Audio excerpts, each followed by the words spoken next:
সাবেক প্রধানমন্ত্রী ও BNP chairperson Khaleda জিয়ার প্রেস সচিব সাংবাদিক মারুফ কামাল খান বলেছেন, হাসিনার ফ্যাসিস্ট রেজিম যে জঘন্য অন্যায় ও পৈশাচিক নৃশংসতা চালিয়েছে সেটাই সবচেয়ে নির্মম সত্য ও নিষ্ঠুর বাস্তবতা।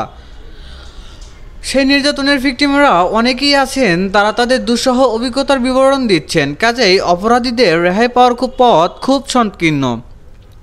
বুধবার রাতে সামাজিক যোগাযোগ মাধ্যম ফেসবুকে এক পোস্টে তিনি এসব কথা বলেন। ওই পোস্টে তিনি আরও বলেন, আমরা একটু বেশি বুদ্ধিমান ও স্টুপিড আছি। আমরা ধরে নিয়েছি ডক্টর ইউনূস আয়নাঘর নামে কুখ্যাত হাসিনার ফ্যাসিস্ট রেজিমের 3টি গুপ্ত বন্দিশালা ও নির্যাতন কেন্দ্র পরিদর্শনে যাওয়ার মাধ্যমে গুম ও নির্যাতনের ব্যাপারে প্রথম পদক্ষেপ নিলেন।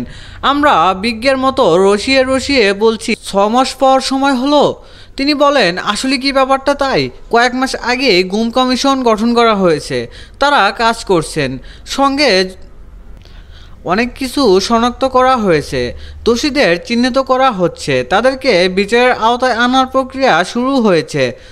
এগুলোই আসল কাজ। প্রধান উপদেষ্টা ভিজিট আসলে এই গুম নির্যাতনের আলামতের একটা প্রতীকী প্রদর্শনী মাত্র। এটারও মূল্য আছে, তবে এগুলো সবাইকে দেখানো ও প্রচার করার চেয়েও বড় কাজ অপরাধীদের বিচার। মারুফ কামাল বলেন, হাসিনা পালিয়ে যাওয়ার পরে 3 থেকে 4 দিন দেশে সরকারই ছিল না। তার দোসর ও অপরাধের সঙ্গে জড়িতরাই অনেক কিছু দায়িত্ব ও কর্তৃত্বে বহাল ছিল। তারা তাদের অপরাধের চিহ্ন মোছার কিছু চেষ্টা তো অবশ্যই করেছে, কিন্তু সব লুকাতে ও বদলাতে পারেনি। হাসিনার ফ্যাসিস্ট রেজিম যে জঘন্য অন্যায় ও পৈশাচিক নৃশংসতা চালিয়েছে সেটাই সবচেয়ে নির্মম সত্য ও নিষ্ঠুর বাস্তবতা। সেই নির্যাতনের ভিকটিমরা অনেকেই আছেন, তারা তাদের দুঃসহ অভিজ্ঞতার বিবরণ দিচ্ছেন। কাজেই অপরাধীদের রেহাই পাওয়ার পথ খুব সংকীর্ণ। তিনি আরও বলেন, আমরা এমন একটা গুরুতর বিষয় নিয়ে নানা রকম পরিহাস করে ফ্যাসিস্টদের অপরাধকে লঘু করার মতো অপরাধ করছি অনেকেই।